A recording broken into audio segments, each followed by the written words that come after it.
In 1969, Lipton and Jones first met aboard a sailboat in the Bahamas. Hollywood's most contentious love story began with what appeared to be a casual encounter. Both of them were unable to refuse what followed, even though he was married and she was in the spotlight. While everyone watched, they kept their love a secret for 5 years. When they were married in 1974, everyone was taken aback. However, dating someone of a different race wasn't the true problem. Quincy has been hiding it from everyone for 15 years. On August 30th, 1946, Lipton was born in New York City.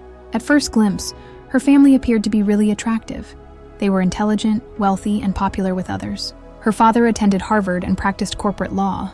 Her family had historically played a significant role in Dublin's Jewish community, and her mother was an artist. They resided in one of the nicest neighborhoods in Nassau County, Lawrence. However, anyone outside of her family was unable to see the much darker side of her nature. Peggy's life was filled with secret sorrow and pain from her family. Some of it came from relatives who were Jewish refugees who fled Latvia on her mother's side. Her mother had a tremendous desire to appear well and be in control. When Peggy was born, her name was Peggy Anne. However, Rita decided to alter it to Margaret Anne. Despite its seemingly insignificant nature, it revealed more about their family. They cared more about their appearance than their honesty. They wanted to look well, even if it meant concealing the truth. At the age of 7, Peggy began to stutter so much that she occasionally couldn't even pronounce her own name. She was once a vibrant child, but it made her quiet and reserved. Because speaking in class could land them in trouble, people were scared to attend school. Adults never linked it to the trauma she had experienced, believing it to be a passing phase. In actuality, her body was expressing her inner pain. Later on, Peggy would admit that she experienced sadness and depression, and that she occasionally considered dying and held her breath to experience what it might be like. Acting would help her escape one day, but at the moment she was confined to her own stillness. Her father assisted her in signing with renowned modeling agency Eileen Ford when she was 15 years old. Things started to alter in her life. It was a huge relief to a girl who could hardly pronounce her own name without stuttering. Her hair was ash blonde, and she was tall and slender. She had large brown eyes. Her image soon appeared in fashion magazines across the nation. She appeared to be living a dream from the outside. She continued to use drugs, booze, and diet pills to cope with the negative thoughts that still plagued her. The irony was scathing. She had problems speaking, so even though she was a model for everyone to see, she frequently worried at night that she wouldn't say key phrases on set. In 1964, when she was 18, the family relocated to Los Angeles. It was a swift move that altered everything. In a few months, Peggy left her home and moved to Topanga Canyon. She became very interested in yoga, meditation, the underground, music, and vegetarianism. She claimed that meeting others who looked and lived like her at the 1967 Monterey Pop Festival was a spiritual awakening. She also experimented with peyote at this time with Terence Stamp, a British actor. Although it was freedom, it was risky for someone who had suffered severe injuries. In the same year, she signed a contract with Universal Pictures. Although it was a significant advancement for my career, there was a drawback. For the part, she had to speak a lot, and her stutter caused her to either freeze or pretend that she had forgotten her lines. But when she read from a script, she could talk with ease. The studio did everything for her, so she had no say in the roles she performed. She made her TV debut on the John Forsythe Show in 1965 at the age of 19. It was a modest beginning, but it marked the beginning of Peggy's transition from fashion model to actress. Over the following few years, she starred in Mr. Novak, The FBI, The Alfred Hitchcock Hour, The Road West, The Virginian, The Invaders, and Bewitched. These jobs weren't your typical ones. On their favorite performances, they all positioned her in front of audiences who enjoyed her and were receptive to meeting new people. She had the opportunity to experiment with psychological drama on the Alfred Hitchcock Hour, which would eventually inform her work on Twin Peaks. She appeared on TV alongside her brother Robert Lipton in a Mr. Novak episode as early as 1965. For her, it was an uncommon family moment. In 1968, Peggy starred in her debut motion picture, The Western Blue. It served as an additional family connection. Her brother Robert also appeared in the film. Antonio, the character he portrayed, lost his life in a spectacular conflict. Peggy got to collaborate with well-known performers, like Terence Stamp, Joanna Pettit, and Carl Malden. Compared to television, this world had a slower pace and a more expansive view. Working on Blue with her brother throughout a year of significant changes at her employment taught her a lot and made her feel protected. The release of the Mod Squad changed that. When Peggy Lipton was chosen to play Julie Barnes in 1968, ABC gave television a new dimension. Her character had been arrested for homelessness, had fled from home with a prostitute mother, and was burdened by a troubled past. Peggy understood what it was like to be broken, thus the scene felt genuine to her. She has previously stated that she reads lines from books without stuttering. She had freedom that she didn't have in real life since she was someone else. From 1969 to 1972, she received 4 consecutive Emmy nominations for her sensitive and sympathetic performance. 4 Golden Globe nominations were also made. In 1971, at the age of 24, she won the Golden Globe for Best Actress in a television series drama. She was among the youngest individuals to accomplish so in history. Her victory was not solely hers because it occurred at the height of the Civil Rights Movement and the Vietnam War. Peggy's win demonstrated that television was prepared to present counterculture subjects, and Julie Barnes served as a conduit between the establishment and dissident youth. People's fashion choices were altered by her unexpected fame. Peggy's long, straight ash blonde hair, miniskirts, bell-bottoms, and love beads were imitated by people across. She claimed that being renowned made her anxious, and, oddly enough, she didn't want to be famous. Nevertheless, by 1970, department stores had clothing lines inspired by the Mod Squad, and fashion publications were showcasing the Julie Barnes look. Women traveled across the nation to hair salons to acquire the Peggy Lipton cut. People in suburban America found hippie culture less frightening because of her style, which made it seem cool rather than strange. Even before the program began in 1966, she was voted Deb Star of the Year by the Hollywood Makeup and Hairstylists Guild. This demonstrated her future importance. The Mod Squad defied television regulations when it debuted on September 24, 1968. This film introduced the innovative concept of deploying youthful hippie characters as secret police officers. They did not employ conventional police techniques, nor did they carry firearms. They relied on street smarts instead. At the time, no other network soap opera ventured to discuss topics like racism, abortion, PTSD and Vietnam veterans, domestic abuse, and police brutality, but the show did. One of the first mixed-race lead actors on primetime television was also included in it. It was so popular by 1970 that one of its episodes was nominated for an Edgar Award for Best Mystery Television Program. At the height of her TV popularity, Peggy attempted to pursue a career in music. In 1968, she released an album titled Self-Titled on Ode Records, owned by Lou Adler. It featured covers of well-known singer-songwriters of the era, such as Laura Nyro's Stony End, which she recorded 2 years before to the well-known rendition by Barbra Streisand. It peaked at number 121 on the Billboard list for Bubble Under. Other songs she released, such as Lou, which peaked at number 45 in Canada in February 1970, did not perform well on the charts. She was among the first TV celebrities to enter the recording industry, but her singing career never achieved the same level of popularity as her TV success. But for her, life was drastically different behind the camera. She hardly had time to savor her achievement, she stated in her 2005 book. She hardly ever left the house because of her severe social phobia. Speaking to the media made her nervous.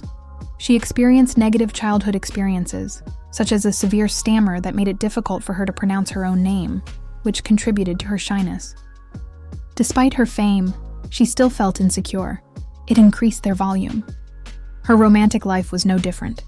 At the age of 18, she began dating Paul McCartney during the height of Beatlemania. Although they briefly dated in 1968, she subsequently claimed that he was largely ineffective at the time.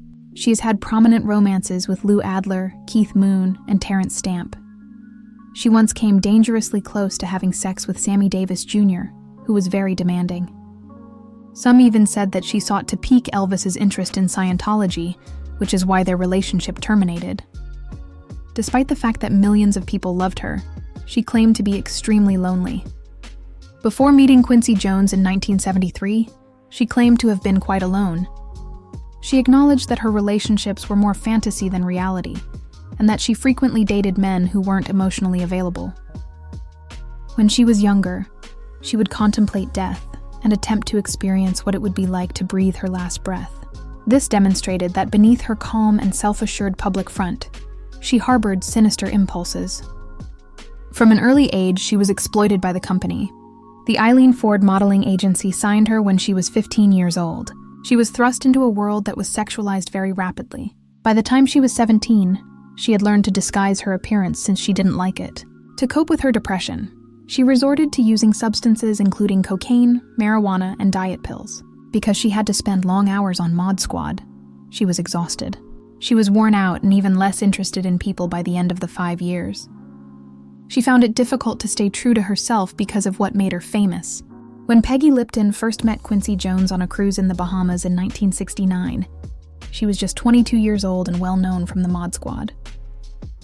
The trip was organized by a friend, and their first meeting was framed by the peaceful swing of the boat.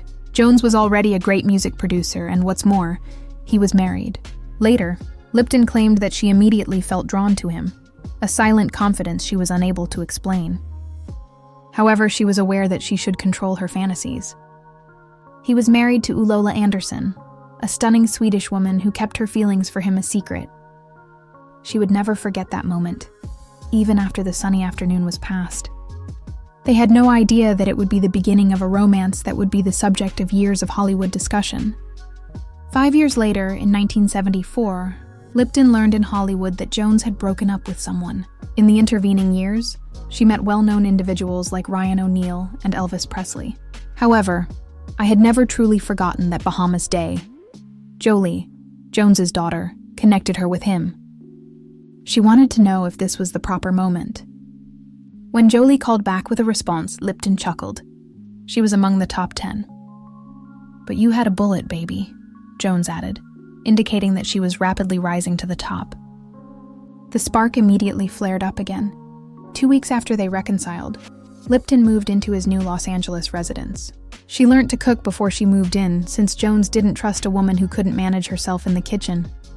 He also included work into their personal lives. In order to work on scores while near her, he placed a movie editing machine in their bedroom.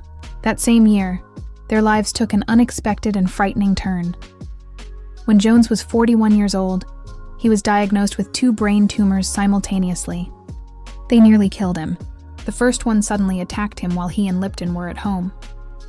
He claimed that I felt as though I had been shot in the back of the skull. Following 7.5 hours of surgery to repair the damage, medical professionals discovered another aneurysm on the verge of rupture. They immediately performed a second operation to remove a portion of his brain and replace it with 6 metal clamps. His condition was so poor that friends started organizing a burial service at the shrine in Los Angeles. Later, when attending his own burial, he claimed that it felt as though he was still alive. His life was saved by the surgeries, but he was no longer able to play the trumpet because the tension may kill him. He and Lipton decided to be married in the midst of this precarious recuperation. This was the beginning of a relationship molded by survival and love. They had to contend with racism, which was still pervasive in society, when they were married in 1974. In her book, Breathing Out, Lipton writes that it became a part of their everyday life. Police frequently stopped them because they believed Lipton, a white, blonde woman, was a prostitute who had been forced into Jones's vehicle. They were accustomed to it because it happened so frequently. The bigotry was even more painful when it came from her own family. She couldn't imagine her daughter meeting a black man or having children with individuals of other races, her mother informed everyone. At last, Lipton informed her mother that she would either have to accept the connection or permanently lose her daughter. When they issued that ultimatum, the outward opposition ceased, but the harm had not been undone. In March 1974, Peggy Lipton and Quincy Jones welcomed their first daughter, Kadada. 2 years later, in February 1976, Rashida was born. Their marriage was already contentious, and the social issues they faced were exacerbated by having 2 mixed-race daughters. Children of mixed races at the period frequently had to cope with exclusion and bigotry. At one point, Lipton's mother told her that she preferred the concept of a magnificent Jewish monarch or a charming white prince for her daughter, but not a black man with mixed-race kids. It wasn't until she met her grandchildren that she changed. Later, Kadada transferred from a private school with a predominantly white student body to a public high school with a predominantly black student body. There, she felt more comfortable. Rashida, however, experienced racial confrontation for the first time during her time at Harvard, during the height of identity politics. Her daughters both went on to have prosperous careers. Kadada appeared in music videos and had a well-known romance with Tupac Shakur, while Rashida was a Parks and Recreation star and appeared in films like The Social Network. Their childhood experiences influenced their dedication to intercultural issues and diversity advocacy. When the Mod Squad ended in 1973, Lipton was just 27 years old and at the peak of her abilities. She had won a Golden Globe and received 4 Emmy nominations. She could have played the lead for decades. In order to raise her daughters, she made the decision to completely give up performing. She claimed that after working continuously for 5 years, she was worn out, aloof, and afraid of all the attention. After a 15-year hiatus, she returned to Hollywood for the 1979 television film, The Return of the Mod Squad. Lipton was determined to be there for the children, who were 3 and 5 years old at the time. When Twin Peaks came out in 1990, she later said that she didn't even know how to phone someone to reapply. She was always there for her at tryouts and, as Rashida would later explain, was the most kind person who never passed judgment on anyone. When the Mod Squad made a brief comeback to television in 1979, it was more than just a reunion. It was the only thing she did for pay during her extended vacation. The film gave fans a chance to reminisce about how much they adored Lipton, Michael Cole, and Clarence Williams III 5 years after the show ended. Quincy Jones was enjoying his success in the music industry at the same time. He produced Michael Jackson's Off the Wall in 1979 and Thriller in 1982. Lipton likely lost millions of dollars throughout those years due to her refusal of other work offers. But it was obvious what she valued most. Quincy Jones and Peggy Lipton married on September 14, 1974, and it seemed like they were destined to be together. For a long time, their relationship appeared to be going well. But by the middle of the 1980s, things were gradually becoming worse. As it happened, Quincy was simultaneously dealing with 7 of the 10 most stressful events in his life. Things at home became even more stressful for him when his mother fell ill. He was worn out from his job in the music industry. Peggy was also carrying the burden after abandoning the Mod Squad, where she was at the height of her success, to devote herself to her family. Their Beverly Hills home used to bring them joy, but these days it was tense due to arguments and mental distance. They were married for 12 years before divorcing in 1986. At the time, the daughters, Rashida and Kadada, were just 10 and 12 years old, respectively. Everyone was taken aback by the news because they had always appeared to be really in love. In actuality, they had been drifting apart for several years. Peggy looked after the girls during their 3-year separation, while Quincy continued his hectic work schedule. On October 10, 1989, Peggy filed for divorce in Los Angeles, claiming that she and her husband were no longer on good terms. After meeting on a friend's boat in the Bahamas in 1969 and requesting shared custody and support, they ended their 39-year relationship. One of the most well-known mixed-race marriages in Hollywood history came to an end in 1990 when the divorce was finalized. Years of tension, work-related strain, and unspoken betrayals were hidden under the formal words. Many years later, one of those lies was exposed. Quincy, who was 84 at the time, said in an interview in 2018 that he had 22 girlfriends worldwide throughout their marriage. He mentioned cities like Shanghai and Cape Town and said that the women were all acquainted. In fact, he claimed that his daughters had to explain to the women he encountered that they were not allowed to be younger than them. This statement made it abundantly evident that Peggy had experienced far more than anyone else was aware of. The separation had a significant impact on their children as well. After their 1990 breakup, 16-year-old Kadada chose to live with Quincy. 14-year-old Rashida stayed with Peggy. The sisters grew up apart as a result, and their households differed greatly from one another. Later, Rashida remarked that although the separation was difficult, it was made easier by her parents' continued closeness. Nevertheless, organizing family gatherings, holidays, and birthdays became more difficult, and the division of their household affected both girls for a long time. On March 28, 1988, after a 15-year hiatus, Peggy Lipton returned to television. In order to spend more time with her family and Quincy Jones, she gave up acting in 1973. However, by this time, she and Quincy Jones had already broken up in 1986 and were divorcing in 1990. She, portrayed the role of assistant district attorney in the ABC TV film Addicted to His Love as Her, first role following her split. In the film, Barry Bostwick portrayed a charming con artist who pretended to be someone else in order to defraud middle-aged women on dating websites. 4 women discovered his scheme and used another woman as bait to apprehend him in this narrative. Lipton, who was 41 at the time of her casting, demonstrated that it was still possible for an actress to land a solid main role after her 30s, something that didn't happen very often back in Hollywood. She played a self-assured lawyer in the role, which was a huge departure from her time on Mod Squad, and demonstrated her development as an actress. 2 years later, in 1990, she received the role that would determine the fate of her career. David Lynch cast her as Norma Jennings in Twin Peaks. Giving the role to Lipton was unexpected because Lynch enjoyed working with new people. Norma, the owner of the Double R Diner, was a good-hearted woman and was well known for her coffee and cherry pie. Her bond with Everett McGill's character, Big Ed Hurley, was well received. It was among the most well-known love tales on television. This role would have been more appropriate for Lipton if she had previously achieved fame, and her performance on the 1990-1991 season was praised by critics. When Norma Jennings replaced Julie Barnes from the Mod Squad, many viewers stopped noticing her. She appeared in David Lynch's 1992 film Twin Peaks, Fire Walk with Me, in order to be faithful to the Twin Peaks universe. People jeered the film when it debuted at the Cannes Film Festival because it was darker than the TV series. She was taking a chance when she did it, because it didn't perform well at the box office either. Still, she took pride in her role. Outside of Twin Peaks, Lipton demonstrated her ability to handle a variety of TV projects. In the late 1990s and early 2000s, her roles on television programs such as Popular and Crash continued showing up. In the 1960s, she played Kelly Foster in the contemporary adolescent drama Popular, although she was a far cry from the alternate character for whom she was famous. She and her daughter, Rashida Jones, performed on Angie Tribeca in 2017. Her portrayal of Peggy Tribeca, Rashida's character's mother, propelled their bond from real life to the big screen. That year was significant for her, because of the return of Twin Peaks and this family project.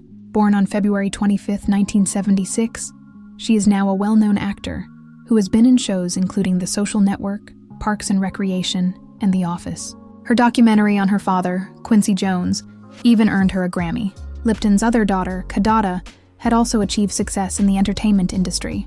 By the end of her life, Peggy Lipton had left behind a familial legacy that kept her in the spotlight, in addition to her well-known TV roles. Peggy Lipton wrote it, and it was published in 2005. The length of it was 310 pages. The gentle, glitzy image that people believed they were familiar with was altered. Together with David and Coco Dalton, it was co-written. Her relationships with Paul McCartney and Elvis Presley, as well as her sexual abuse, extramarital affairs, and abortion, were all candidly discussed in that book. When she was married to Quincy Jones in the 1970s, she revealed how difficult it was to cope with racist rage. The relationship was difficult even for Peggy's mother. She claimed to have pictured Peggy with a great Jewish monarch, or a handsome white prince. In addition, Lipton claimed that she didn't fully appreciate her accomplishment during her peak on the Mod Squad because she didn't have enough faith in herself. Because it was honest and altered public perceptions of Hollywood in the 1960s and 1970s, the book was a huge success. In 2004, she was diagnosed with stomach cancer at the age of 58. Shortly after a successful performance in the Vagina Monologues, she received the news. Her medical records suggest that she might have received a diagnosis in 2003. However, she continued to receive treatment for a full year after the procedure, which probably involved radiation, chemotherapy, and surgery. She battled valiantly and overcame her sickness. This was her latest triumph, she writes in her book. According to her daughter Rashida, the occasion strengthened the bonds within the family. Her initial recovery demonstrated her tenacity throughout her life, despite the fact that she would not develop cancer again for another 15 years. Even after they parted ways in 1989, Peggy and Quincy Jones remained friends. After 15 years of marriage, they separated for 3 years before calling it quits. However, they didn't tell their kids, Kadada and Rashida, the worst aspects. As co-parents, they got along well with one another and handled family matters as though they were still married. In 2018, Rashida told Entertainment Weekly that their closeness made things simple because it was based on love. Quincy and Peggy were even featured in Rashida's Netflix series Quincy. When she passed away, he declared, "Their love will endure forever." On May 11, 2019, Peggy passed away at home at the age of 72. She was accompanied by her father, Rashida, and a number of cousins. According to her children, she passed away quietly and was a light to them. She had previously defeated stomach cancer, but it returned and spread. When word spread of her passing, Hollywood friends and co-stars who had collaborated with her for 50 years showered her with tributes. Many viewed her passing as the loss of a well-liked actress and the end of a chapter in Hollywood history, spanning the 1960s and 1970s.